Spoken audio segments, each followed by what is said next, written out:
আসসালামু আলাইকুম দর্শক শ্রোতা। যাকে আপনারা আম তারেক হিসাবে চিনেন, তিনি জনগণের কাছে আম তারেক হিসাবে পরিচিত। এই আম তারেক বিগত কয়েক মাস ধরে আওয়ামী লীগ এবং বিএনপি বড় ধরনের দালাল হয়ে ওঠে।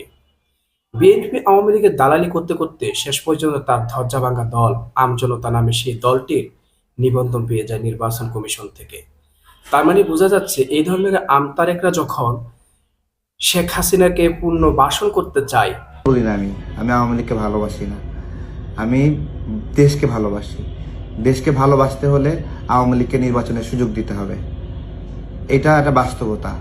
আওয়ামী লীগ হলো এই দেশের পাহারাদার এবং আওয়ামী লীগ এদেশের একটা পাহাড়, অনেক বড় পাহাড়, এর চেয়ে বড় পাহাড় শুধু বিএনপি। আওয়ামী লীগকে ভালোবাসতে হলে, দেশকে ভালোবাসতে হলে আওয়ামী লীগকে ভালোবাসতে হবে, এই কথা বলতে পারে। আওয়ামী লীগ নাকি বাংলাদেশের পাহাড়, বড় পাহাড়, এই ধরনের মন্তব্য করে এই আমতারেক তার দলের নিবন্ধন নিয়ে আসে। কথাটা এই জন্য বলতেছি, হাদি প্রসঙ্গে আমতারেককে সবাই খুঁজে বেড়াচ্ছে, এই আমতারেককে কেউ খুঁজে পাচ্ছে না। আমজনতার তারেক রহমান ইতিমধ্যে তিনি প্রমাণ করেছেন যে দালালি করে নির্বাচনে নিবন্ধন, আপনার দলের নিবন্ধন পাওয়া যায়। ওসমান হাদির ইস্যু নিয়ে যখন ওসমান হাদি কিনা ভারতের আধিপত্যের বিরুদ্ধে লড়াই করে যাচ্ছেন, দেশের স্বার্থে কথা বলতেছেন, আওয়ামী লীগ দালালদেরকে সাইজ করতেছেন, একের পর এক সাইজ করতেছেন তার কণ্ঠস্বর দিয়ে, তখন এই তারেক কইতাছে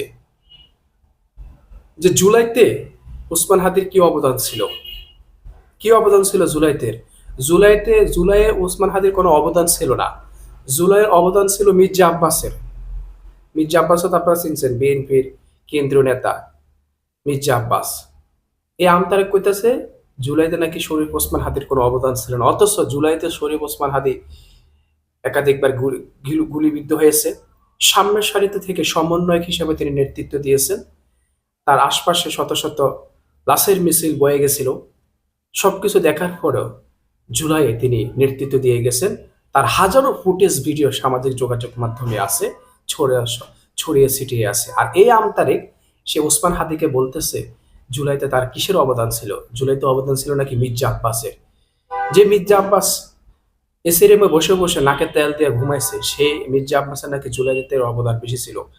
এই আমতারেককে এখন খুঁজে পাচ্ছে, কেউ কেউ খুঁজে পাচ্ছে না।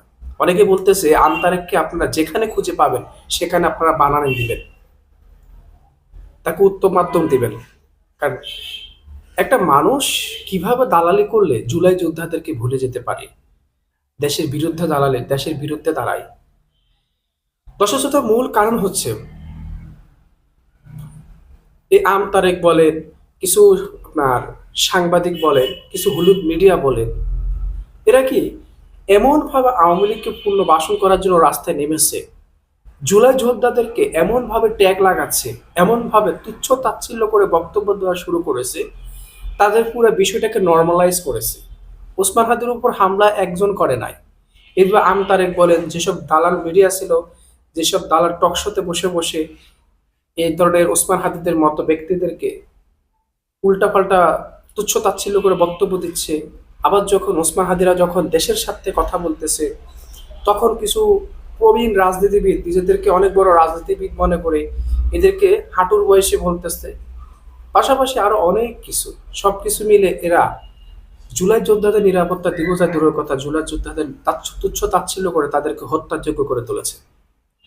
তখন কর্তৃত্ব স্বৈরশাসক আওয়ামী লীগ সরকার সুযোগ পেয়ে গেছে যে সবাই তো দেখতেছে আমাদের গুণগান গাইতেছে, আর এই ওসমান হাদি কি, আর এই হাতে গোনা কয়েকটাকে শেষ করে দিলে তো আমরা আমাদের রাস্তা ক্লিয়ার। তার মানে কি আওয়ামী লীগ কি মনে করছে যে হাতে গোনা দুই তিনজন আমাদেরকে নিয়ে সমালোচনামূলক বক্তব্য দিচ্ছে, আমাদের গোষ্ঠী উদ্ধার করতেছে, আর মির্জা আব্বাস বলেন, বড় বড় রাজনীতিবিদ বলেন, তারেক বলেন, সুশীল সাংবাদিক বলেন, সুশীল ব্যক্তিত্ব বলেন, বুদ্ধিজীবী বলেন, সবাই তো আওয়ামী লীগের গুণগান গাইতেছে।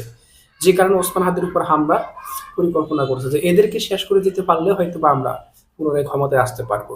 এখন আমি মনে করি যারা এই ধরনের বক্তব্য দিয়েছে, এই ধরনের সুশীলদেরকে আইনের আওতায় আনতে হবে, কারণ এরাও ওসমান হাদির হত্যার সাথে জড়িত।